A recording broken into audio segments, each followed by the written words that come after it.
Here's a guy who has 10 questions for atheists. So I come across tons of different channels and videos on YouTube with different atheists basically trying to debunk, Christian ideas and theology and even history that's, supposedly recorded in the Bible. We got some folks here like Emma Thor, Thomas Westbrook of Holy Kool-Aid. Emma Thor? She should start going by that name. That sounds badass. All right, so question number 1. Are you sure that you can justify calling yourself an atheist? Hear me out, okay?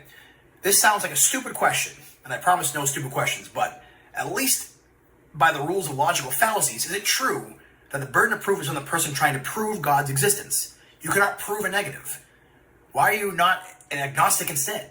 Someone who doesn't know either way. It's actually a common misconception that you can't prove a negative. When the negative statement is true by definition, it can be proven. You can't prove that Bigfoot does not exist because there's nothing self-contradictory about the notion of Bigfoot existing. However, you can prove that married bachelors don't exist, because the existence of a married bachelor would be self-contradictory. I believe that God, as many apologists and theologians define him, is like a married bachelor. God seems to be a self-contradictory notion. The most common definition of God that I encounter is a being capable of existing independent of space and time, which created all of space and time. I don't think such a concept is coherent.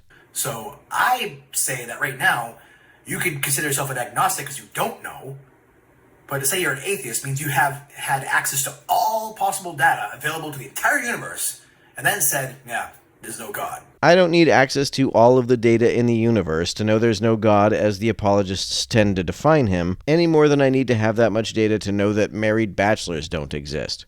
All right, so question number 2. How can intelligence come from non-intelligence? Through evolution. This is like asking, how can digestion come from non-digestion? Or how can photosynthesis come from non-photosynthesis? Cognitive systems have evolved from non-cognitive systems, just as all other biological systems have evolved from the biochemical processes that produce them. So, in other words, I always use this example because I've been using it since Windows 95, but I used to tell my atheist friends, like, hey, here's this Windows 95 CD. By the way, it just came out of nowhere. No one programmed it. It's just one day I looked down on my desk and I saw a Windows 95 CD, put it in my CD-ROM, was able to install Windows and use Windows. I got the start button here. I got, these windows. I can play these games. I can do Excel. I can do, my Word documents. Everything's there. It just, it may have taken millions of years, but somehow all the molecules and all the atoms and, the data just somehow materialized, to this point where I can actually use it.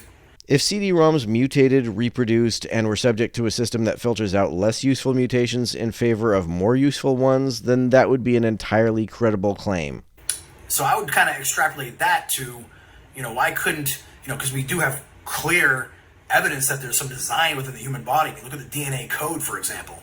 They even call it code. I mean, why is that not some kind of proof? I'm not saying it's proof of a God per se, but definitely proof of a higher power. Someone, programming this universe, this matrix, whatever you want to call it. DNA is called code because certain nucleotides bond to certain amino acids. So the order of the nucleotides determines the order of the amino acids in the proteins they produce. In that sense, the order of the nucleotides is code for the order of the amino acids. This kind of code does not require any sort of intelligence. It's like if a rock falls into some mud, the shape of the rock will determine the shape of the indentation it leaves in the mud. The shape of that indentation is code for the shape of the rock that created it in the exact same sense that DNA is code for the proteins it produces. DNA code is no more in need of intelligence than the shape of an indentation a rock leaves in some mud is in need of intelligence. So question number 3. If anything exists at all, wouldn't it have to have existed in some state or form for all eternity? No, it looks as though time began at the Big Bang. If that's the case, there hasn't been all eternity. If time does not stretch backward infinitely, then nothing is eternal, not even a god if one exists. You may ask, well, how did everything come from nothing? The answer is that there never was nothing. For the 13.7 billion years that time has existed, there has never been nothing. You could say there was nothing before time existed, but that would only be true in the sense that there's no such thing as before time. It's not as if first there was nothing and then poof, there was something. When you think of it that way, you're picturing a time when nothing existed, followed by a time when the universe existed. There was never a time when nothing existed. And that leads to my fourth question, which is, and if so, why couldn't that anything be a source of consciousness where everything came from? I think what you mean to ask is, why can't the source of everything be consciousness? The answer is that consciousness is a process, and processes can't exist without something to carry them out. Consciousness is thinking, feeling, perceiving, etc. In order for consciousness to exist, there has to be something behind that consciousness carrying out these actions. No process, including consciousness, can be fundamental. So question number 5 is, what if a scientific method does not take everything into consideration, at least when it comes to proving something spiritual? Well, it certainly doesn't, because it can't. Spiritual has no definition that I can discern as even being coherent, and science is unable to make testable predictions about the behavior or existence of incoherent notions. A higher power. Like, I'm not saying there's anything wrong with the scientific method, but you can't use a scientific method to explain why I like heavy metal and somebody else likes hip-hop. Yeah, you can. A person's taste in music is determined by a combination of their cultural background, their upbringing, and their brain physiology. There has been lots of research done into why people develop the music tastes that they do. For example, science has shown that people have a tendency to prefer music that is consistent with their self-concept. Nostalgia plays a big role in this as well. People tend to prefer the music to which they were most exposed in adolescence. I'll put a link in the description to a study that measures this correlation. All right, so question number 6. Why couldn't God just be an advanced alien race? I've never heard of a God being defined as a whole race before. So maybe what you mean is, why can't God be a member of an advanced alien race? That would actually be one of the more coherent conceptualizations of God. If God is just an alien, then he'd be a physical entity, rather than some non-physical and nonsensical, spooky woo-woo ghost that can purportedly exist independent of space and time and create all of space and time. If you define God as a physical entity that is dependent on the existence of space and time, then I can actually say that I am agnostic with respect to such a God's existence. However, I still don't believe in such a God because I still see no evidence for one. All right, so question number 7. I'm going to preface this with just reminding you that when I say God, I mean that's just a word symbol that the world's religions have given to an intelligence that we have come from, that we sprang from, that created us, whatever you want to call it, source, creator.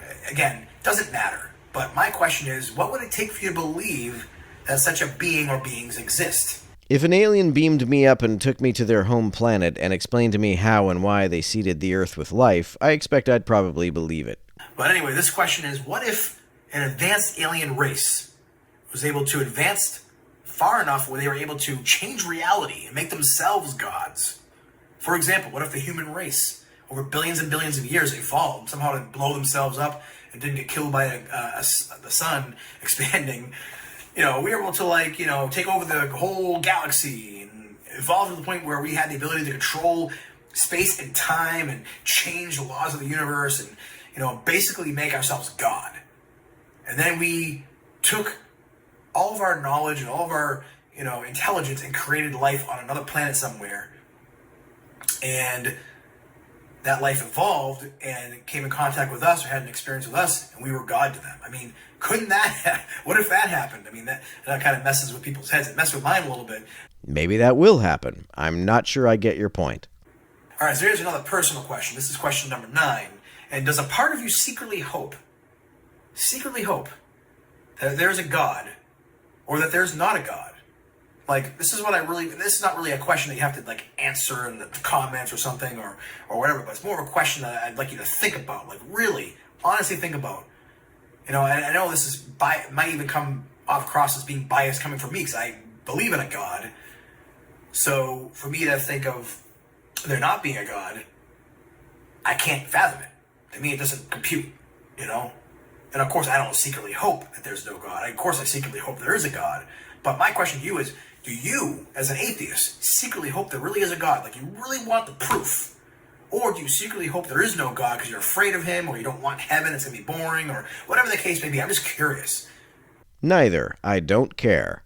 All right, and Last but not least, question number 10 is my favorite question of all, and it is, how can you know for sure that I don't know God? I'm convinced that you don't know God as he is defined by most apologists and theologians, that is to say, a being that can exist independent of space and time and which created all of space and time. Because as far as I can tell, such a being is self-contradictory. If what you mean by God is a biological organism from another planet that used some advanced technology to create human beings, then I don't know for sure that you don't know that such a being exists. Maybe such aliens do exist, and they beamed you up to their ship and showed you their home planet. I strongly doubt it, but I can't apodictically rule it out.